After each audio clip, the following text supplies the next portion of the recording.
Hello नमस्कार वंदनम सत श्री अकाल। आप सभी का स्वागत है आपके अपने ही चैनल मैग्नेट ब्रेन्स में। मेरा नाम है सत्यम शर्मा और हम पढ़ रहे हैं क्लास 12th की फिजिक्स का chapter number 1 electric charges and fields. ठीक है ना। लास्ट लेक्चर में हमने क्या पढ़ा? लास्ट लेक्चर में हमने कुछ क्वेश्चंस देखे जो किस पर बेस्ड थे, क्वांटाइजेशन ऑफ चार्ज पर बेस्ड थे, जो कूलम्स लॉ पर बेस्ड है ना। हमने क्योंकि कूलम्स लॉ पढ़ लिया है, हमने क्वांटाइजेशन ऑफ चार्ज और बाकी इंट्रोडक्टरी लेक्चर को देख लिया है, तो हम पर ये प्रेशर था कि हमें कुछ ऐसे क्वेश्चंस प्रैक्टिस कर लेने चाहिए कि जिससे चेक हो जाए कि हमने जो कंसेप्ट पढ़े हैं उनका एप्लीकेशन हो पाएगा या नहीं। तो हमने वो 5-7 क्वेश्चन करके देख लिए है। आज का लेक्चर भी बहुत ही बेसिक सा लेक्चर है और वो लेक्चर होने वाला है किस पर? परमिटिविटी पर। किस पर होने वाला है? परमिटिविटी पर। ठीक है, चलिए स्टार्ट करते हैं आज के लेक्चर को। देखिए बहुत बड़ी यहाँ पर कंफ्यूजन होती है बच्चों को। एक होती है परमिटिविटी, एक होती है परमिएबिलिटी, है ना। मैं लाइव भी लेता था, लाइव में बच्चे पूछते रहते थे, तो मैं बोलता था कि हम इस बारे में बात करेंगे। ठीक है ना। तो देखिए हम परमिटिविटी तक तो पहुंच गए, धीरे से हम परमिएबिलिटी तक भी पहुंच जाएंगे, टेंशन मत लो। जैसे ही हम परमिएबिलिटी पढ़ लेंगे, मैं आपको परमिएबिलिटी और परमिटिविटी में डिफरेंस बता दूंगा वहीं पर। ठीक है, चलिए भाई। तो लेक्चर ये बोलता है, या मैं बोलूं डेफिनेशन ये बोलती है कि it is the property of every material which measures the opposition offered against the formation of an electrostatic force और फील्ड। इलेक्ट्रोस्टैटिक फोर्स और फील्ड, है ना। इलेक्ट्रोस्टैटिक फोर्स और इलेक्ट्रिक फील्ड। ठीक है ना। क्या मतलब है इसका? इसका मतलब यह है कि देखो हमारे पास एक चार्ज हुआ करता था, याद करिए, ऐसे प्लस Q1 चार्ज है मान लीजिए, है ना। और यहाँ पर एक प्लस Q2 चार्ज है, एक प्लस Q1 चार्ज है, एक प्लस Q2 चार्ज है। आपको पता है कि भैया Q2 चार्ज इस पर लगाएगा फोर्स, है ना। 2 लगाएगा 1 पर, this is 1 and this is 2। ठीक है ना। और ये लगाएगा 1 2 पर, ये 1 लगाएगा 2 पर। इनके बीच की जो दूरी है उसको हम क्या बोल देते थे? R बोल देते थे, है ना। ये जो फोर्स लग रहा है ये इलेक्ट्रोस्टैटिक फोर्स कहलाता है और ये एक टाइप का सेंट्रल फोर्स है। ये अट्रैक्टिव भी हो सकता है नेचर में, रिपल्सिव भी हो सकता है, ये मीडियम पर डिपेंड करता है। ये सारी बातें हम कर चुके हैं। ठीक है ना। ये भी हमको पता था कि F12 जो है वो माइनस ऑफ F21 के बराबर है। ठीक है सर। F जो है उसका फॉर्मूला हमने निकाला है KQ1 into Q2 upon R square. KQ1 into Q2 upon R square. मानते हो कि नहीं मानते? हाँ सर बिल्कुल मानते हैं। यहाँ पर एक क्या था? K हमारा कांस्टेंट था। K क्या है भैया? हमारा कांस्टेंट है। याद करो, क्लियर है? क्या ये डिपेंड करता था मीडियम पे? हाँ, it depends on medium. It depends on medium. It depends on medium. Medium, ठीक है ना। तो फोर्स भी किस पे डिपेंड करने लगा? मीडियम पे डिपेंड करने लगा। अब आप जब बुक्स खोलेंगे और अपनी बुक्स से देखेंगे तो आपको ये फॉर्मूला थोड़ा अलग तरीके से देखने को मिलता है और वो होता है 1/4 pi epsilon into Q1 into Q2 upon R square. Q1 into Q2 upon R square. ठीक है ना। चलिए ओके। यहां पर कई जगह आपको एप्सिलॉन नॉट भी लिखा हुआ मिलेगा, एप्सिलॉन नॉट, है ना। वो क्या होता है क्या नहीं होता है सबके बारे में आपसे बात करूंगा। यहां पर जैसे ही आपको एप्सिलॉन देखने को मिला, वही एप्सिलॉन हमारा क्या कहलाएगा भाई? परमिटिविटी कहलाएगा। ये परमिटिविटी होती क्या है तो ये आपको दूसरे डेफिनेशन से ज्यादा अच्छे समझ में आएगा। नहीं आएगा तो मैं आपको बहुत ही प्यारे तरीके से समझाने वाला हूं। देखिए, permittivity is a materials property. Permittivity is a material's property that affects the Coulomb force between the 2 point charges in a material. क्या? Permittivity is a material's property that affects the Coulomb force between 2 point charges in the material. इसका मतलब ये है कि आपके पास जो ये charges रखे हुए हैं, इनके बीच में जो Coulomb force लग रहा है, जो इलेक्ट्रोस्टैटिक फोर्स लग रहा है, तो जिस मीडियम में रखा हुआ है उस मीडियम की ये प्रॉपर्टी है कि वो किस तरीके से इनके बीच में लगने वाले फोर्स को अफेक्ट कर पाए। क्या कर पाए? अफेक्ट कर पाए। बात समझ में आई कि नहीं आई? हाँ। अभी तक हमने बात की थी कि हमारा जो फोर्स होता है वो सबसे ज्यादा होता है कहां पर? वैक्यूम में। सबसे ज्यादा कहां होता है? वैक्यूम में। या मैं बोलूं K की वैल्यू सबसे ज्यादा कहां हुआ करती थी? वैक्यूम में, है ना। अरे आपको बताया था कि नहीं बताया था? K की वैल्यू सबसे ज्यादा होती थी वैक्यूम में, है ना। लेकिन हमारे लिए हम इसको एयर में भी मान लेते थे, है ना। फ्री स्पेस बोलकर फ्री स्पेस में भी हम K की वैल्यू सबसे ज्यादा मान लेते थे। याद करो, ठीक है सर। तो अगर K की वैल्यू यहां पर सबसे ज्यादा है तो ऑब्वियसली बात है कि F की वैल्यू भी क्या होने वाली है? सबसे ज्यादा है। देखो इसको और दूसरे तरीके से समझने की कोशिश करते हैं। मान लीजिए आप स्कूल जा रहे हो, ठीक है ना। स्कूल जा रहे हो, स्कूल में सब बढ़िया चल रहा है। आप स्कूल रोज इसलिए जाना चाहते हो क्योंकि पिंकी है भाई, है ना। पिंकी आपकी गर्लफ्रेंड है। रोज मजा आता है स्कूल जाने में, बहुत अच्छा लगता है कि यार आज जाएंगे, पिंकी की शक्ल दिखेगी, मजा आएगा। स्कूल भी रोज जाते हैं, अटेंडेंस भी आपकी अच्छी होने लगी। लेकिन अब ये हो गया, अब धीरे से बात ये हो गई कि पिंकी ने स्कूल छोड़ दिया। क्या हो गई? पिंकी ने क्या कर दिया? स्कूल छोड़ दिया। अब आपका मन ही ना लगे स्कूल जाने में, है ना। मीडियम जो था आपका, पहले भी स्कूल था बाद में भी स्कूल है, लेकिन पहले उस मीडियम में पिंकी थी, अब पिंकी नहीं है। जब उस मीडियम में पिंकी थी तो बहुत बढ़िया मन लगता था स्कूल जाने में, रोज स्कूल जाते थे, बढ़िया वहीं बैठे रहते थे, पोछा बन के वहीं फैले हुए थे स्कूल में, है ना। स्कूल में सबसे पहले आने वाले बच्चे आप थे और सबसे आखिरी जाने वाले बच्चे भी आप थे। लेकिन जैसे ही पिंकी स्कूल से चली गई, अब आपका मन नहीं लग रहा, मीडियम वही था, लेकिन अब मीडियम ने क्या कर दिया भैया, ऐसा माहौल आपके आसपास बना दिया कि अब आपका मन नहीं करता स्कूल जाने का। आई मेरी बात समझ में। वैसे ही क्या होता है कि जब चार्जेस होते हैं, चार्जेस के बीच में जब इलेक्ट्रोस्टैटिक फोर्स लग रहा होता है और आप क्या करते हो, वैसा ही सेटअप उठा के उन चार्जेस को उठाकर किसी दूसरे मीडियम में जाकर रख देते हो, तो उनका वहां दिल नहीं लगता। उनके बीच में जो इलेक्ट्रोस्टैटिक फोर्सेस रहते हैं वो वैसे नहीं रह जाते जैसे पहले थे। मान लो 2 चार्जेस है, उनको आपने एयर में रखा, ठीक है ना, फिर उन 2 चार्जेस को आपने उठाया, उतनी ही दूरी पर कहां रख दिया भैया, ऑयल में जाकर रख दिया। तो हो सकता है कि जो पहले एयर में जब रखे थे उनके बीच में जो इलेक्ट्रोस्टैटिक फोर्स था वही फोर्स वो फील ना कर पाए ऑयल के अंदर। आई मेरी बात समझ में। तो अगर वो ऑयल के अंदर वो फील नहीं कर पा रहे हैं जो वो एयर में फील कर रहे थे, तो इसका मतलब ये है कि उस मीडियम के अंदर जो पार्टिकल्स हैं या उस मीडियम ने ऐसा माहौल बनाया है कि वो क्या कर रहा है, क्या कर रहा है, अफेक्ट कर रहा है कूलम फोर्स को चार्जेस के बीच में जो लग रहे हैं। आई मेरी बात समझ में। तो परमिटिविटी कुछ और नहीं है। परमिटिविटी में बहुत आपको पॉजिटिव चीज दिखती होगी कि यार परमिट कर रहा है, ये तो परमिट कर रहा है कि बढ़िया तरीके से चलने दो चीजें, लेकिन ऐसा नहीं है। ये परमिट करता है अपने मीडियम को, ये प्रॉपर्टी ऐसी है जो मीडियम को परमिट करती है और बोलती है कि सुनो, जो चार्जेस के बीच में फोर्स लग रहे हैं उसको डिस्टर्ब करना चालू करो, उसको कम करना चालू करो। मतलब ये है कि अगर परमिटिविटी ज्यादा होगी तो वो ज्यादा अफेक्ट करेंगे कूलम फोर्स को, इलेक्ट्रोस्टैटिक फोर्स को अफेक्ट करेंगे। मतलब फोर्स जो है, जो इलेक्ट्रोस्टैटिक फोर्स है उसकी वैल्यू क्या होने लग जाएगी, कम होने लग जाएगी। अच्छा, हाँ, ये तो बहुत इंपॉर्टेंट बात बता दी सर आपने। क्या बताया मैंने बोला कि आपकी जो एमिसिविटी बोल रहा हूँ, परमिटिविटी है एमिसिविटी वो क्या है, इन्वर्सली प्रोपोर्शनल टू फोर्स है। मतलब अगर आपकी एमिसिविटी ज्यादा है तो जो इलेक्ट्रोस्टैटिक फोर्स लग रहा था उसकी वैल्यू कम हो जाएगी, और अगर परमिसिविटी कम है तो इलेक्ट्रोस्टैटिक फोर्स जो चार्जेस के बीच में लग रहा था उसकी वैल्यू बढ़ जाएगी। सिंपल सी बात। हाँ सर, सिंपल सी बात है ना। ये आपको यहां से भी देखने को मिल सकता है। देखो ना, अगर मैं यहां पर इसकी वैल्यू बढ़ाता हूं तो फोर्स की वैल्यू कम हो जाती है, खुद देखो ना। अगर मैं परमिटिविटी की वैल्यू क्या करता हूं, बढ़ा देता हूं, तो यहां पर एफ की वैल्यू क्या हो जाती है, कम हो जाती है। अच्छा, मेरे मुंह से कभी कभी परमिसिविटी भी निकल जाता है, टेंशन मत लेना, मैं परमिटिविटी ही पढ़ा रहा हूँ। एक्चुअल में अब क्या है ना, मैंने आपको 11वीं भी पढ़ाई है, 11 में मैंने आपको रेडिएशन पढ़ाया, वहाँ पर मैंने आपको एमिसिविटी भी पढ़ाई है, एब्जॉर्प्टिविटी भी पढ़ाई है। तो क्या है, स्लिप ऑफ टंग हो जाता है कभी कभी, समझ लेना, आपस की ही बात है। परमिटिविटी के बारे में हम यहाँ पर बात कर रहे हैं जिसको एप्सिलॉन से बताया जाता है। अच्छा ठीक है, यहाँ पर सर फिर एप्सिलॉन नॉट क्या है, ये एप्सिलॉन नॉट क्या है सर, ये होती है permittivity of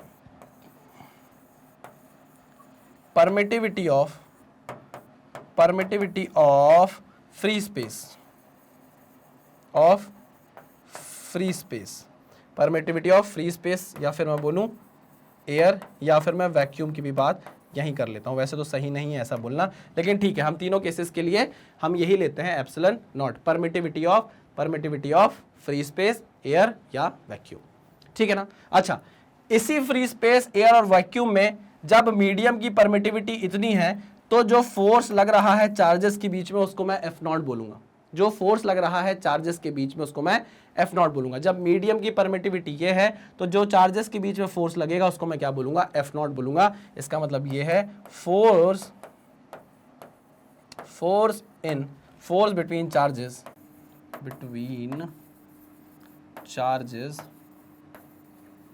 in free space, air and vacuum, ठीक है ना।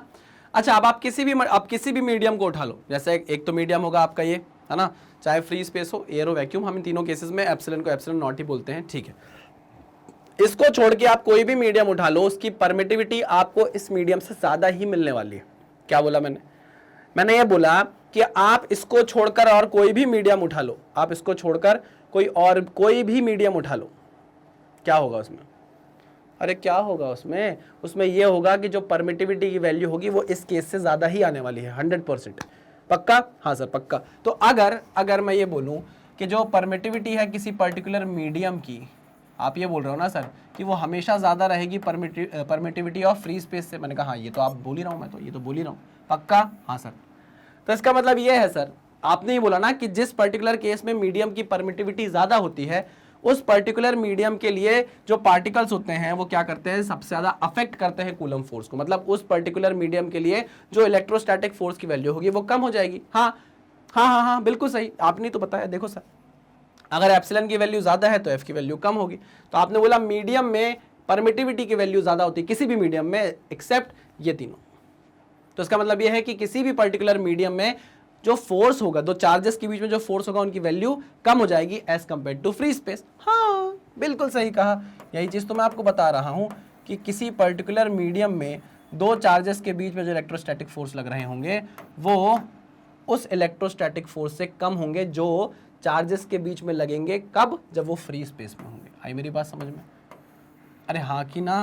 हाँ सर, हाँ सर, ठीक है, पक्का, डन, क्लियर है। तो जब आपको यहाँ फॉर्मूले में एप्सिलॉन नॉट दिखाई देता है तो इसका मतलब ये है कि आप फ्री स्पेस में लगने वाले फोर्सेस की बात कर रहे हो, इलेक्ट्रोस्टैटिक फोर्सेस की बात कर रहे हो चार्जेस के बीच में। और अगर आपको यहाँ एप्सिलॉन नॉट नहीं दिखता है तो आप फिर किसी पर्टिकुलर मीडियम में चले गए हो। 100%? हाँ सर 100%। समझ में आ गया? हाँ सर समझ में आ गया। चलिए, तो ये दोनों चीजें आपको याद रखनी है, बहुत इंपॉर्टेंट है, बहुत काम आने वाली है, पक्का। चलो, तो परमिटिविटी आपको समझ में आ गई है, कोई बहुत बड़ी बारी चीज नहीं थी। हाँ, अब ये जो परमिटिविटी थी, हम इस परमिटिविटी के बारे में ज्यादा बात नहीं करते, हम एक्चुअल में बात करते हैं रिलेटिव परमिटिविटी के बारे में। है क्या सर? रिलेटिव परमिटिविटी के बारे में। चलिए, तो रिलेटिव परमिटिविटी के बारे में बात करते हैं। ये क्या होती है भाई? ये देखो, इसको हम रिप्रेजेंट करते हैं एप्सिलॉन आर से। किससे रिप्रेजेंट करते हैं? एप्सिलॉन आर से। Relative permittivity is the factor by which the electrostatic force between the charges is decrease relative to vacuum. अब यहां देखिए, रिलेटिव टू वैक्यूम की बात आ गई। हम यहां कंपैरिजन करेंगे। क्या कर रहे हैं हम? यहां पर कंपैरिजन कर रहे हैं। पहला पॉइंट मैं यहां पर आपके सामने लिख देता हूं कि यहां बात होगी कंपैरिजन की। हम किसी पर्टिकुलर मीडियम के क्या करेंगे? परमिटिविटी को कंपेयर करेंगे किससे?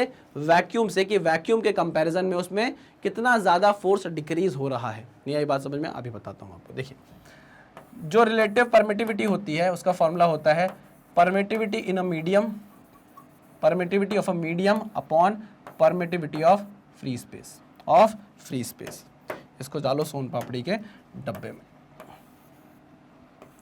आपने रिलेटिव डेंसिटी पढ़ी है? याद करो, रिलेटिव डेंसिटी पढ़ी है? रिलेटिव डेंसिटी क्या करते थे? रिलेटिव डेंसिटी में हम सर क्या करते थे? हम कंपेयर करते थे किसी पर्टिकुलर लिक्विड की density as compare to liquid या एज कंपेयर टू वाटर। जैसे अगर मैं मरकरी की बात करूं तो मरकरी के लिए जो डेंसिटी होती थी वो होती थी 13,600, याद करो, हाँ कि ना। और हम बोलते थे कि नीचे किसकी डेंसिटी आएगी? वाटर की डेंसिटी, तो आप बोलते थे 1000 आएगी। तो आप बोलते थे कि जो रिलेटिव डेंसिटी है वो 13.6 है। रिलेटिव डेंसिटी है किसके लिए? मरकरी के लिए। किसके लिए? मरकरी के लिए वो कितनी है? 13.6 है। मतलब इसका क्या होता था? इसका मतलब ये है कि आपका जो मरकरी है, डेंसिटी ऑफ मरकरी जो है वो 13.6 टाइम्स ज्यादा डेंस है एज कंपेयर टू वाटर। बात समझे कि नहीं समझे? अरे हाँ कि ना? हाँ, तो इससे आपको ये समझ में आया, रिलेटिव डेंसिटी से आपको ये समझ में आया कि आपका जो मरकरी है उसकी डेंसिटी वाटर की डेंसिटी से 13.6 टाइम्स ज्यादा है। ठीक है, ये बात क्लियर हो गई। यहां भी आपको कुछ ऐसा ही समझ में आएगा, मान लीजिए कोई भी मटेरियल है, कोई भी मीडियम है, ऐसा लिखा हुआ है medium is equals to 27 times of this, ऐसा लिखा हुआ है। इसका क्या मतलब है? बताओ इसका क्या मतलब है? इससे आपको क्या, अगर मैं आपको ये लिख कर दे दूं तो आपको समझ में क्या आएगा? आप क्या इंटरप्रेट करोगे इससे? तो आपको समझ में ये आना चाहिए कि यहां पर सर जो मीडियम है ना, उसकी जो परमिटिविटी है वो 27 टाइम्स ज्यादा है as compare to permittivity of vacuum या एयर या फ्री स्पेस। आई मेरी बात समझ में? हाँ, इसका मतलब ये भी हो सकता है क्या सर? इसका मतलब ये भी हो सकता है कि epsilon naught is equals to medium divided by 27। समझे कि नहीं समझे? हाँ सर समझ गए। इसका क्या मतलब है कि अगर आपको फ्री स्पेस की परमिटिविटी चाहिए तो उस मीडियम से 27 गुना कम होगी आपके फ्री स्पेस की परमिटिविटी। समझ में आई बात है कि नहीं समझ में आई? हाँ सर। तो आपको समझ में आया कि ये रिलेटिव परमिटिविटी की हमको क्या जरूरत है? ये कंपैरिजन करके दे रही है हमको एक मीडियम का फ्री स्पेस। पक्का? ठीक है। अच्छा, अगर यहां परमिटिविटी की बात हो गई है तो क्या यहां फोर्स की बात करना सही नहीं होगा क्या? होगा, बिल्कुल होगा, करनी ही चाहिए। मैं तो बोलता हूं मैं ये बोल रहा हूं कि अगर परमिटिविटी की वैल्यू ज्यादा है, 27 टाइम्स ज्यादा है, तो उस पर्टिकुलर मीडियम में फोर्स जो होगा चार्जेस के बीच में वो 27 टाइम्स कम हो जाएगा, हाँ कि ना। आपको पता है ना भाई कि जो परमिटिविटी है वो इन्वर्सली प्रोपोर्शनल होती है इलेक्ट्रोस्टैटिक फोर्स के, हाँ कि ना। तो अगर आपकी परमिटिविटी की वैल्यू बढ़ गई है, जितने टाइम बढ़ेगी उतने ही टाइम आपका फोर्स क्या हो जाएगा, कम हो जाएगा। तो आपके पर्टिकुलर किसी मीडियम में अगर परमिटिविटी 27 टाइम बढ़ी है तो उस पर्टिकुलर मीडियम में जो चार्जेस के बीच में लगने वाला फोर्स होगा वो 27 टाइम कम हो जाएगा। इसको मैं लिखकर बताता हूं, अगर नहीं समझ में आया तो शायद मैं लिखूंगा और आपको समझ में आ जाएगा। तो मैं ये बोल रहा हूं कि जो मीडियम है उस मीडियम में जो चार्जेस के बीच में लगने वाला फोर्स है, जो मीडियम है उनमें जो चार्जेस के बीच में लगने वाला फोर्स है वो एक्चुअल में जब आपका मीडियम क्या होता, फ्री स्पेस होता है, वैक्यूम होता है, एयर होती, तो उन दोनों चार्जेस के बीच में जो फोर्स लग रहा होता उसका 27 टाइम्स कम है, उसका 27 टाइम्स कम है। ये बात समझे कि नहीं समझे, यहां से बता रहा हूं मैं आपको, यहां से बता रहा हूं, रिलेट करो इस चीज को। परमिटिविटी ज्यादा तो उस परमिटिविटी उस मीडियम में जो फोर्सेस लगेंगे चार्ज के बीच में, चार्जेस के बीच में, उतने ही टाइम क्या हो जाएंगे, कम हो जाएंगे। What is this, what is this, 27 है क्या एक्चुअल में? अगर आप देखोगे 27 तो 27 क्या है, ये देखो, ये देखो, देखो देखो प्यार से देखो, 27 is equals to epsilon medium का, मीडियम की permittivity divide by epsilon naught, हाँ कि ना। अरे हाँ कि ना। तो ये क्या है, what is this, what is this, ये रेशो क्या है, ये रेशो क्या है, ये रेशो है relative permittivity. Very good, so this is your relative permittivity. तो इसका मतलब ये है, ये वैल्यू उठकर यहाँ चली जानी चाहिए, हाँ बिल्कुल चली जानी चाहिए। तो यहाँ पर किसी पर्टिकुलर मीडियम में कितने गुना फोर्स कम होगा वो आपको पता चलता है किससे, रिलेटिव परमिटिविटी से। किससे पता चलता है, रिलेटिव परमिटिविटी से, ठीक है ना। अब ये तो बोलने की बात हो गई है ना, करके भी देख सकते हैं इसको। अगर मैं आपको करके दिखाऊं तो ज़्यादा समझ में आएगा आपको, तो उसको क्लियर करता हूं मैं, और हम इसे दूसरे तरीके से, अच्छा नोट डाउन करो पहले तो यार, ठीक है, दूसरे तरीके से समझते हैं। देखो एक मीडियम है हमारे पास एक मीडियम है, या मैं बोलूँ पहले तो फ्री स्पेस है, क्या है, पहले फ्री स्पेस है, फ्री स्पेस है। फ्री स्पेस में जो एप्सिलॉन होता है उसको मैं एप्सिलॉन नॉट बोलता हूँ, ठीक है ना। तो फ्री स्पेस पर जो फोर्स लग रहा है उसको मैं एफ नॉट बोलता हूँ। तो वो क्या होगा भाई, 1/4 pi epsilon not Q1 Q2 into R²। अब यही सेटअप जो है, ये डिस्टेंस नहीं बदला हमने, है ना, ये डिस्टेंस चार्जेस के बीच का जो डिस्टेंस है वो नहीं बदला है, ठीक है ना। उसको उठाकर हम किसी पर्टिकुलर मीडियम में ले गए, किसी पर्टिकुलर मीडियम में लेकर चले गए, ठीक है ना, जिसका एप्सिलॉन कितना है, एप्सिलॉन m है। वहाँ पर लगने वाला जो फोर्स है वो Fm है, ठीक है। चलिए, तो 1/4 pi epsilon m into Q1 Q2 upon R का स्क्वायर। बाकी सेटअप हमने चेंज नहीं किया है, वही चार्जेस है, उनके बीच की डिस्टेंस वही है, बस उस सेटअप को उठाकर हम कहाँ ले गए हैं, एक मीडियम में जाकर हमने रख दिया है, ठीक है ना भाई। तो हम देखते हैं भैया इनके बीच में फोर्सेस में क्या चेंज आया, आइए देखते हैं। F naught by F M हम करते हैं, आ जाइए। तो देखो Q1 Q2 अपॉन R² तो सीधा सीधा चला जाएगा, मुझे दिख रहा है, ठीक है ना। क्या बचेगा, 1/4 pi epsilon naught into 4 pi epsilon m upon 1, 4 pi 4 pi 4 pi 4 pi cut गया, ठीक है ना। तो F naught upon F M, F naught upon F M क्या आ जाएगा, epsilon m upon epsilon naught के बराबर। मानते हो कि नहीं मानते, बिल्कुल मानते हैं। ये चीज़ क्या है, अरे ये चीज़ क्या है, ये रेशो क्या है, यही तो रिलेटिव परमिटिविटी है, यही तो रिलेटिव परमिटिविटी है। हाँ सर, तो F naught upon F M is equals to relative permittivity. यहीं से मैंने आपको वो चीज़ बताई थी कि अगर आपको ये देखना है कि किसी पर्टिकुलर मीडियम में कितने गुना फोर्स कम हुआ है, तो आप फ्री स्पेस में जो फोर्स है उसको रिलेटिव परमिटिविटी से डिवाइड कर दो। आई मेरी बात समझ में, ये इतने गुना, इसको मैं बोल सकता हूँ इतने गुना, इतने गुनाह नहीं गुना, इतने टाइम्स जो फोर्स है वो डिक्रीज हुआ है। आई बात समझ में, हाँ सर समझ में आ गई है। चलिए आगे बढ़ते हैं, इसको करता हूं मैं क्लियर। नेक्स्ट, अब देखो पिछला वाला जो केस था, पिछले वाले केस में चार्जेस का सेटअप सेम था। चार्जेस का सेटअप मतलब जो दो चार्जेस थे उनके बीच का डिस्टेंस हमने डिक्रीज नहीं किया था। इस पर्टिकुलर केस में मैं क्या कर रहा हूं, जो दो चार्जेस हैं उनका मीडियम तो चेंज करूंगा ही करूंगा, साथ ही साथ इनके बीच का डिस्टेंस भी चेंज कर दूंगा। अरे देखो ना भाई, इससे पहले जो केस था मैंने आपको ये बोला कि फ्री स्पेस में देखो जो r की वैल्यू है वही r की वैल्यू किसमें है, मीडियम में भी है ना। r की वैल्यू हमने चेंज नहीं करी थी और उसके बाद हमने फोर्सेस का रिलेशन निकाला था, ठीक है ना। अब क्या हो रहा है, अब मैं ये बोल रहा हूं कि जो चार्जेस हैं उनके बीच का सेटअप भी मैंने चेंज कर दिया और मीडियम भी मैंने चेंज कर दिया। मान लीजिए एयर में, ये किस में है भैया, एयर नहीं वैक्यूम बोल देता हूँ, ज़्यादा सही रहेगा। ये मान लीजिए किस में है, वैक्यूम में रखे हुए हैं, ठीक है ना। एक चार्ज है Q1 प्लस Q1 चार्ज है, एक चार्ज है प्लस Q2, ठीक है ना। इनके बीच का डिस्टेंस मान लीजिए कितना है, R है। कितना डिस्टेंस है, R है। सेम वही चार्ज है Q1, सेम वही चार्ज है यहाँ पर Q2, है ना। लेकिन अब इनके बीच की जो डिस्टेंस है वो कितनी कर दी है मैंने, R/2 कर दी है। क्या कर दी है, डिस्टेंस के बीच की R/2 कर दी है, ठीक है। अब यहाँ पूछ रहा है कि बताओ रिलेटिव परमिटिविटी कितनी होगी। क्या पूछ रहा है, रिलेटिव परमिटिविटी कितनी होगी, आपसे पूछ रहा है क्वेश्चन। तो आइए सॉल्व करते हैं, कोई बड़ी भारी बात तो है नहीं, फटाफट सॉल्व करेंगे, कंसेप्ट का यूज करेंगे। तो हमने बोला एक चीज और आपको दी गई है कि यहाँ पर इस पर्टिकुलर वैक्यूम वाले केस में जो लगने वाले फोर्सेस हैं इन दोनों के बीच में, उसकी वैल्यू है F, ठीक है ना। ऑब्वियस बात है, आपने मीडियम बदला होगा तो उस मीडियम के लिए परमिटिविटी की वैल्यू ज्यादा होगी, तो वहाँ फोर्स की वैल्यू क्या हो जाएगी, कम हो जाएगी। और यहाँ पर ये है आपकी, मान लो कोई लिक्विड है, ये आपका दूसरा मीडियम है, कोई लिक्विड है, और यहाँ पर जो फोर्स लग रही है वो मान लो F/2 है। वैक्यूम में जो इन दोनों चार्जेस के बीच में फोर्स लग रही है वो F है, और इस पर्टिकुलर लिक्विड में इन दोनों चार्जेस के बीच में जो फोर्स लग रही है वो है F/2। तो आपसे पूछ रहा है कि बताओ रिलेटिव परमिटिविटी कितनी होगी। मैंने कहा करके देखते हैं।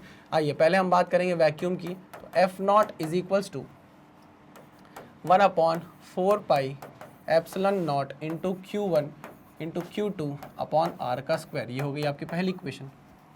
सिमिलरली फोर्स बदलेगा, यहाँ पर फोर्स की वैल्यू आ जाएगी, मीडियम के लिए Fm हो जाएगा, ठीक है। तो 1/4 pi epsilon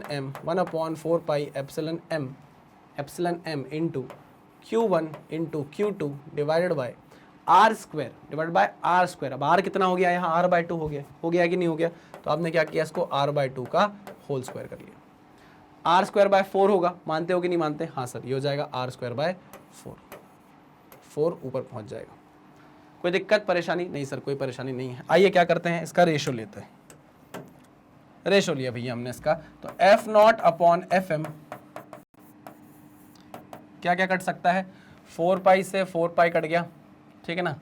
Q1 Q2 cut गया, R स्क्वायर से R स्क्वायर कट गया, ठीक है ना। तो ये हो जाएगा क्या 1/ε0 इंटू εm/4, यही हो जाएगा, है ना, ठीक है। F0 की वैल्यू कितनी गिवन है आपको, F गिवन है, और Fm की वैल्यू आपको F/2 गिवन है, ठीक है ना।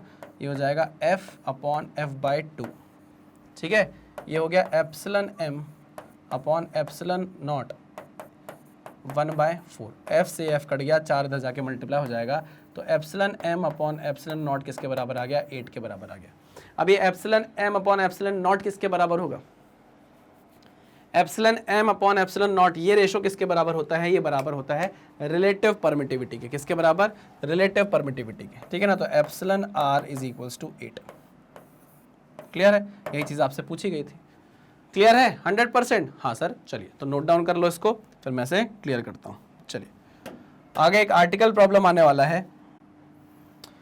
आर्टिकल प्रॉब्लम भाई, ये आर्टिकल प्रॉब्लम देखो, वैसे मैं जो भी नीट के बच्चे होते हैं, जैसे सीधे क्वेश्चन मैं आपको करा सकता हूँ, सीधे क्वेश्चन करा दूंगा, फॉर्मूला बता दूंगा, कोई दिक्कत वाली बात नहीं है। लेकिन आर्टिकल प्रॉब्लम से ना आपको एक फॉर्मूला मिल जाता है जो आपको नीट और जेईई के एग्जाम्स में काम आता है।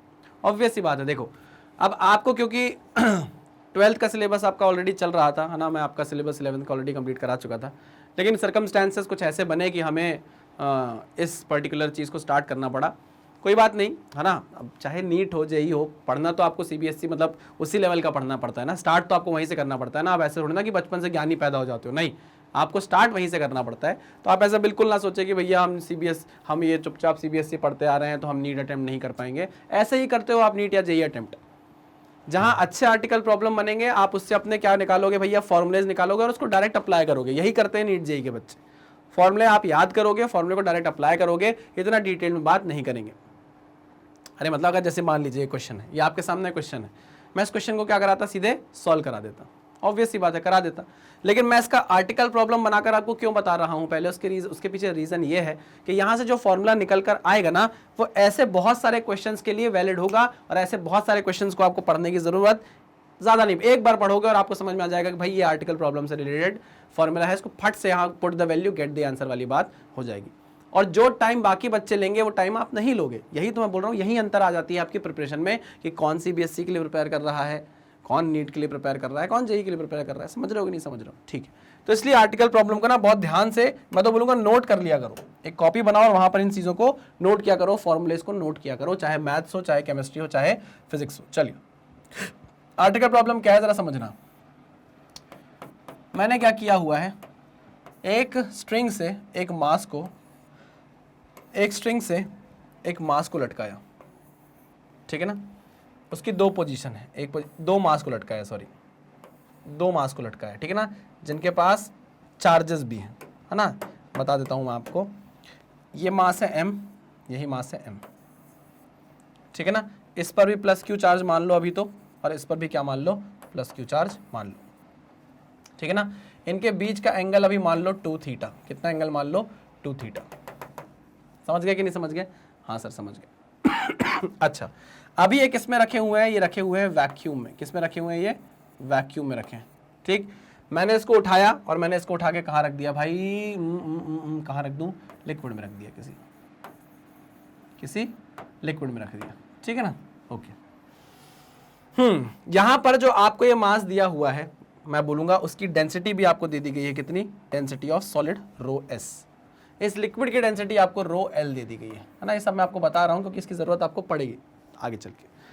मैंने ये बोला कि जब इसको मैंने उठाकर, इस सेटअप को उठाकर एक मीडियम में रखा, चीजें सेम है, देखो कैसे सेम है, ध्यान से सुनना,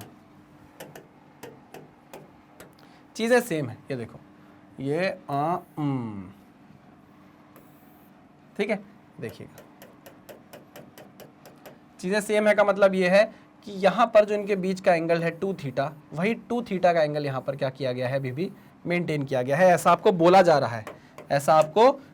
रहा है, ये मास m, ये मास m, यहां पर क्या है भाई, plus plus plus plus plus plus Q, ये क्या है, प्लस क्यू। कहाँ लिख दूँ, यहाँ लिख दूँ प्लस क्यू, यहाँ नहीं लिखता, मैं लिख देता हूँ, कहाँ लिख दूँ, अंदर ही लिख देता हूँ क्योंकि हमको यहाँ ज़रूरत पड़ेगी, प्लस क्यू, ठीक है ना। अच्छा, सेम वही चीज़, एंगल यहाँ भी कितना है, 2 थीटा ही है, ठीक है ना। अगर ये 2 थीटा है तो ये कितना हो जाएगा, ये हो जाएगा थीटा, ठीक है ना। ये भी कितना हो जाएगा, थीटा। चलिए, वेरी गुड, ध्यान से देखिएगा। चलो भाई, तो मैं आपसे ये पूछ रहा हूं कि बताओ मुझे कि इन दोनों केसेस में अगर इसकी परमिटिविटी एप्सिलॉन नॉट है और इसकी परमिटिविटी एप्सिलॉन m है, तो आप बताओ कि इसकी रिलेटिव परमिटिविटी कितनी हो। अगर मान लो ये भी नहीं दिया, चलो हटाओ भी, इसको हटा दो। आपसे पूछा गया कि बताओ रिलेटिव परमिटिविटी कैसे निकालोगे, तो मैं आपको सिंपल सा एक लॉजिक बता रहा हूं। देखिए, अभी मैं आपको एक तरीका बता रहा हूं, क्वेश्चन करा के मैं आपको समझा दूंगा कि यूज कैसे करना है, अभी तरीका समझो, ठीक है ना, सिंपल सी बात है। चलिए, तो मैं ये बोल रहा हूं कि जब मास को यहां लटकाया गया होगा तो स्ट्रिंग पर टेंशन आई होगी, मानते हो कि नहीं मानते? हाँ सर। ये अगर एंगल थीटा है तो ये एंगल कितना होगा, थीटा होगा, तो ये क्या होगा, ये बताओ मुझे, और ये बताओ मुझे क्या होगा। सर ये t cos थीटा होगा मेरे हिसाब से, तो मैंने कहा बिल्कुल सही। और ये क्या होगा, सर ये t sin थीटा होगा, मैंने कहा बिल्कुल सही। नीचे इस मास पर क्या लगने वाला है, इसका खुद का वेट mg। और दूसरी बात, ये दोनों मासेस क्योंकि पॉजिटिव चार्ज के हैं, इनके बीच में एक फोर्स ऑफ रिपल्शन भी आएगा, हाँ कि ना, रिपल्सिव फोर्स आएगा, बिल्कुल आएगा। क्या मैं उसे इस डायरेक्शन में बना दूं, F, और क्योंकि ये वैक्यूम में है, मैं जानता हूं कि ये फोर्स क्या होगा, सबसे ज्यादा होगा, तो मैं जानता हूं कि वैक्यूम में लगने वाले फोर्स को मैं F0 बोलता हूं। आई बात समझ में? हाँ सर। और कुछ नहीं सर, और कुछ भी नहीं। हम क्या बोल सकते हैं, हम ये बोल सकते हैं कि t sin थीटा किसके बराबर होगा, t sin थीटा बराबर होगा F0 के, ठीक है ना। और t cos थीटा किसके बराबर होगा, mg के। बेसिक सी बात है, हाँ कि ना। इसको अगर आप डिवाइड करोगे, इक्वेशन 1 एंड इक्वेशन 2, इसको अगर आप डिवाइड करते हो तो t कट जाएगा, sine theta by cos theta किसके बराबर आएगा, tan थीटा के बराबर। tan theta is equal to F0 by mg, F0 by mg। अब देखो, इस मास को मैं डेंसिटी के रूप में लिख सकता हूं क्या, अगर एक स्फेरिकल मास है, मैं बोल दूं स्फेरिकल है, शेप कैसा है, स्फीयर है, ठीक है ना। तो आप इसका मास कैसे लिख सकते हो, डेंसिटी इंटू वॉल्यूम। मान लीजिए डेंसिटी कितनी है इसकी, रो एस है, तो रो एस इंटू वॉल्यूम और मल्टीप्लाई कर दीजिए इसको जी से, हाँ कि ना। हाँ सर बिल्कुल सही है। तो ये आप डब्बा बनाकर इसको रख लीजिए क्योंकि हमें ये काम आगे आने वाला है, ठीक है। अभी देखो, कुछ समझने की कोशिश मत करो, अभी सिर्फ ये समझो कि आपको देखना है, कुछ बैठे बैठे देखते रहना है। इसका यूज कैसे होने वाला है वो जब मैं आपको बताऊंगा तो बड़ा मजा आएगा, ठीक है ना। इधर आ जाओ। अब आपने इसको उठाकर एक लिक्विड में डाल दिया, ठीक है ना, मीडियम बदल दिया। ऑब्वियस सी बात है टेंशन सेम नहीं रह जाएगी, टेंशन हो जाएगी कुछ t डैश मान लो, कितनी हो जाएगी टी डैश, एंगल लेकिन सेम रहेगा, एंगल रिमेन्स द सेम। यहाँ पर मैंने आपको पहले बोल दिया है, पहले ही बता दिया, लिखने की जरूरत नहीं है, एंगल सेम रहेगा, तो एंगल थीटा आ गया वापस इधर। ये किसके बराबर होगा, ये हो जाएगा सर टी कॉस थीटा के बराबर, ये हो जाएगा टी कॉस थीटा के बराबर, ये हो जाएगा टी साइन थीटा के बराबर, है ना, टी डैश सॉरी। और इस मास पर लगने वाला है वेट इसका खुद का, तो वो नीचे की तरफ एक्ट करेगा mg, ठीक है, ओके। इस पर अभी भी एक रिपल्सिव फोर्स लग रहा होगा, लेकिन क्या अब वो इससे कम होगा, हाँ सर, क्योंकि मीडियम बदल गया है, और आपको पता है मीडियम की परमिटिविटी ज्यादा होती है, तो उसमें लगने वाला फोर्स क्या हो जाएगा, कम हो जाएगा, और मीडियम में लगने वाले फोर्स को हम FM बोलते हैं। सारे फोर्सेस इंक्लूड कर लिए गए हैं क्या, नहीं सर, जब आप लिक्विड में डालते हो ना किसी पर्टिकुलर ऑब्जेक्ट को, तो उस लिक्विड क्या करता है, उस बॉडी पर अपथ्रस्ट फोर्स लगाता है, तो ऊपर की तरफ एक फोर्स और लगेगा, और वो कहलाएगा अपथ्रस्ट फोर्स Fu, हाँ कि ना, अपथ्रस्ट फोर्स Fu। क्या सारे हमने फोर्सेस कंसिडर कर लिए हैं, हाँ सर कर लिए हैं। तो यहां देखो फिर से वही बात होगी, T dash sine theta is equals to FM, equation number 1 2 ये 3 हो गई, इसको बोल दो 4, equation number 4, and T dash अब क्या होगा भाई, T dash cos theta plus Fu is equals to mg, सही बोल रहा हूँ कि नहीं, हाँ, T dash cos theta plus Fu is equals to mg, ये हो गई इक्वेशन नंबर 5। समझे कि नहीं समझे, हाँ सर समझ गए। अच्छा अगर मैं ये करूं यार, इसको मैं रेशो लूंगा तो रेशो लेने में मुझे दिक्कत हो जाएगी, तो मैं Fu को उस साइड भेज दूं क्या, Fu को उस साइड भेज दूं, हाँ सर Fu का उस साइड भेज दो, क्योंकि फिर रेशो लेने में दिक्कत हो जाएगी, तो मैं इसको ऐसे लिख देता हूँ, माइनस Fu, और ये हो जाएगी इक्वेशन नंबर 5। अब इनका रेशो ले लो भाई, तो टी डैश से टी डैश कट जाएगा, और वापस tan थीटा निकल कर आ जाएगा, और वो किसके बराबर आ रहा है, FM upon mg minus Fu के। मानते हो कि नहीं मानते, हाँ सर मानते हैं। ये हो गई आपकी इक्वेशन नंबर 6, ठीक है। tan थीटा की वैल्यू इसके बराबर है, tan थीटा की वैल्यू इसके बराबर है, क्या करें, क्या करें, कुछ करते हैं सर, देखो आओ आओ आओ आओ आओ आओ आओ, यहां पर चाहिए मुझे एक ब्लैक स्लाइड।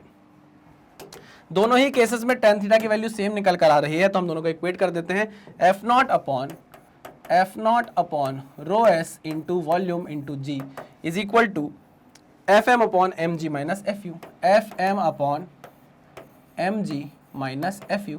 अब देखो यहाँ डेंसिटी के टर्म में आपने चीजें लिखी है, तो इसको भी डेंसिटी के टर्म में क्या कर लो, आप चेंज कर लो, तो F naught upon density of solid यानी कि sphere into G is equal to FM upon mass solid का कितना होगा, density into solid into volume of the solid into G, minus upthrust force कितना लगेगा, मान लीजिए पानी में डूबा हुआ है, ये पूरा पानी में ऐसे डूबा हुआ है ना, तो इस पर अपथ्रस्ट फोर्स कितना लगेगा, कौन लगाएगा, लिक्विड लगाएगा, कौन लगाएगा, अपथ्रस्ट फोर्स कौन लगाता है, लिक्विड लगाता है, तो डेंसिटी ऑफ लिक्विड आएगी यहाँ पर, क्या आएगा, डेंसिटी ऑफ लिक्विड। अरे अपथ्रस्ट फोर्स कैसे निकालोगे भाई, डेंसिटी ऑफ लिक्विड, पूरी बॉडी डूबी हुई है, पूरा ऑब्जेक्ट, तो पूरी बॉडी का वॉल्यूम इंटू जी, यही तो होगा, तो यहाँ पर लिख देता हूं मैं इंटू जी, ठीक है।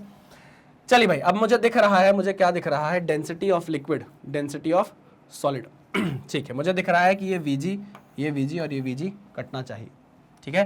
तो F naught upon density of sphere या solid is equal to FM upon density of sphere minus density of liquid, ठीक है, हाँ सर बिल्कुल सही है। अच्छा, तो आप यहां से निकाल सकते हैं कि F नॉट, या मैं बोलूं FM बाय F नॉट, बैठ जा भाई, F नॉट बाय FM का ratio, F naught by FM का रेशो क्या होगा, density of solid upon density of solid minus density of liquid. बस ये वो फॉर्मूला है जो नीट और जेई के बच्चे याद रखेंगे, जो नीट और जेई के बच्चे याद रखेंगे, जिनको पता है कि भाई अगर मुझे ऐसा कोई प्रॉब्लम दिखता है कल के दिन एग्जाम में, तो मैं सीधे सीधे धड़ल्ले से उसको यहाँ से उड़ा दूंगा। आई मेरी बात समझ में? अगर मैं आपको इस क्वेश्चन में, सुनना मेरी बात ध्यान से, ये तो मैंने आपको बता दिया, नेक्स्ट क्वेश्चन जो मैं आपको बताने वाला हूँ उसमें मैं सीधा ये फॉर्मूला अगर लगा देता तो कहीं ना कहीं आपको दिक्कत हो रही होती कि यार सर ये क्या कर दिया। लेकिन जो लोग तैयारी कर रहे होते कॉम्पिटेटिव एग्जाम की, उनको ये कोई दिक्कत नहीं होती। तो मैं ये बता रहा हूँ कि हम आपको नीट पढ़ाने के लिए सक्षम है, हम आपको जेई पढ़ाने के लिए सक्षम है, बट क्योंकि आपको मैग्नेट ब्रेन से प्रॉमिस करता है कि जीरो से स्टार्ट करके आपको चीजें अपर लेवल तक पहुंचाई जाए, इसलिए हम आपको सीबीएसई भी पढ़ा देते हैं। समझ रहे हो कि नहीं समझ रहे हो? ये बहुत जरूरी है जानना। ये अगर आप जज करोगे इन सब चीजों से लेकर कि नहीं सर तो सीबीएसई पढ़ा रहे थे, ये कैसे नीट पढ़ाने लग गए, तो ऐसा नहीं होता। सबको, जिसको बेसिक नॉलेज है उसको ही पता होता है कि आगे जाकर कट शॉर्ट कैसे करनी है चीजें, उसको ट्रिक्स कैसे यूज करनी है, सब वही इंसान बता सकता है आपको, ठीक है ना। चलिए ये बात तो हो गई। हम इस फॉर्मूले को अब कैसे यूज करेंगे ये देखिएगा। इसको नोट डाउन करो, पहले आप इसको नोट डाउन करो और फिर इसे नोट डाउन करो। कर लिया। चलिए आगे बढ़ते हैं, क्लियर करते हैं इसको। अब क्वेश्चन देखिए जरा, क्वेश्चन क्या बोल रहा है आपसे। ये आपका क्या है भाई, क्वेश्चन है। क्वेश्चन आपसे क्या बोल रहा है, two identical spherically charged metallic sphere are hung by a string and the strings make 60 degree and the strings make 60 degree with each other in vacuum, ठीक है। when whole arrangement is kept in a liquid of density 0.10 gram per cc, the angle remains the same, ठीक है, वही same case है। calculate the dielectric constant of fluid density of sphere is equals to 1.5 gram per cc, ठीक है ना। डायरेक्ट्रिक मतलब आपसे relative पूछ रहा है, परमिटिविटी निकाल लो ना, ये रेशो बताया तो निकाल लो। अरे हाँ ना, अरे रे epsilon m upon epsilon not क्या होता है, रिलेटिव परमिटिविटी के बराबर होता है। एफ नॉट क्या होता है, F M by epsilon R के बराबर होता है। तो एप्सिलॉन आर किसके बराबर होगा, F M by F naught के बराबर होगा। मानते हो कि नहीं मानते? तो ये रेशो नहीं निकाल रहे हो क्या आप, निकाल लो ना, कोई दिक्कत है? नहीं सर कोई दिक्कत नहीं है। आइए क्या क्या दे दिया है, डेंसिटी ऑफ लिक्विड आपको दे दिया है, लिख लेता हूं पहले मैं फटाक से इसको, 0.10 ग्राम पर सी। ओके, एंगल 60 डिग्री दिया है, मतलब थीटा आपको कितना हो गया, 30 डिग्री दे दिया है, ठीक है। और क्या दे दिया है, डेंसिटी ऑफ स्फीयर आपको दे दिया है 1.5 ग्राम पर सी। क्या पूछ रहा है आपसे, एप्सिलॉन आर पूछ रहा है, ठीक है भाई। मैं F M by F naught का रेशो जानता हूँ, मैं F naught by F M का रेशो जानता हूँ। अभी मैंने फॉर्मूला निकाला है, density of solid upon density of solid minus density of liquid. सही लिखा है क्या मैंने, F naught by F M का ratio density of solid upon this, ठीक है। क्या क्या दिया है लिखो फटाक से, 1.5 divided by 1.5 divided by 1.5 minus 0.1। Clear है? हाँ सर बिल्कुल क्लियर है। तो यहाँ से आप किसका रेशो निकाल रहे हो, F naught by F M का रेशो निकाल रहे हो। आपसे पूछ रहा है कि भैया रिलेटिव परमिटिविटी की वैल्यू बताओ, तो आपको कौन सा रेशो चाहिए, F M by F naught चाहिए। आपको क्या चाहिए, F M by F naught चाहिए, ठीक है। तो आप कर लेना, इसको निकालने के बाद आप इसे 1 अपॉन कर देना, तो आंसर आपका आ जाएगा। This is your answer. Clear? देखो कितनी जल्दी ये क्वेश्चन सॉल्व हुआ है ना। टाइम हमने इसलिए इसको दिया क्योंकि मुझे आपको कुछ सिखाना था, इसलिए मैंने आपको आर्टिकल प्रॉब्लम बता के समझाया कि ऐसा होता है। अब ये क्वेश्चन कैसा भी बदले, कुछ भी वैल्यूज बदलता रहे, लेकिन कंसेप्ट वही रहेगा आर्टिकल प्रॉब्लम वाला। बात समझ में आई कि नहीं आई? हाँ सर समझ में आ गई, ठीक है ना। बड़ा आसान सा था, कुछ भी नहीं था ऐसे खास, इसमें नोट डाउन करिए, आगे बढ़ते हैं। चलो क्लियर, बहुत बढ़िया। चलिए भाई, तो इसी के साथ हमारा लेक्चर होता है ख़त्म। आपको पता है कि मैग्नेट ब्रेन्स की अपनी एक वेबसाइट है magnetbrains.com नाम से, जहाँ पर आपको सारा कंटेंट, देखिए फिजिक्स पार्ट 1 जो अभी चल रहा है क्लास 12 का, वो मैंने और आशीष सर ने साथ में स्टार्ट किया है, तो आपको सब कुछ यहाँ पर देखने को मिल जाएगा, ठीक है ना। आपको सारे फैकल्टीज़ के यहाँ पर लेक्चर देखने को मिलेंगे, आप जिसका चाहेंगे उनके लेक्चर्स देख सकते हैं, ठीक है ना। आप जैसे ही क्लिक करोगे, जैसे आपका मन किया कि चलो क्लास 12 पढ़ते हैं, आपने क्लास 12 पे क्लिक किया तो देखिए क्लास 12 के लेक्चर्स आपको देखने को मिल जाएंगे, टेंशन वाली कोई बात नहीं है, ठीक है। चलिए बहुत बढ़िया।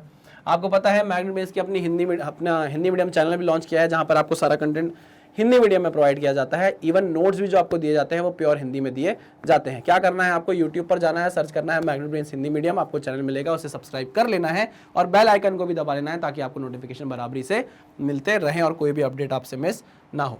हमारी आइडियोलॉजी ये है कि हम कंप्लीटली फ्री एजुकेशन देने में बिलीव करते हैं, और फ्री का मतलब ये नहीं है कि कंटेंट से कॉम्प्रोमाइज़ किया गया हो। कंटेंट एकदम टॉप नॉच आपको प्रोवाइड किया जाता है। बदले में हम भी प्यार के भूखे, हम चाहते हैं कि आप भी हमारे वीडियोस को लाइक करें, क्योंकि हमें मोटिवेशन मिलता है उस चीज़ से कि हम और ज़्यादा मोटिवेटेड रहेंगे और आपके लिए और चीज़ें लेकर आएंगे। तो आप हमारे वीडियोस को लाइक करें, सब्सक्राइब करें और जितना ज़्यादा हो सके इन वीडियोस को शेयर करें, तो हमारा क्या रहेगा, मोटिवेशन हाई रहेगा, हम आपके लिए और भी चीज़ें लेकर आते रहेंगे। चलिए भाई, तो इसी नोट के साथ करते हैं इस लेक्चर को खत्म। मिलते हैं नेक्स्ट लेक्चर में, तब तक सावधान रहें, सतर्क रहें, पढ़ते रहें। Thank you very much.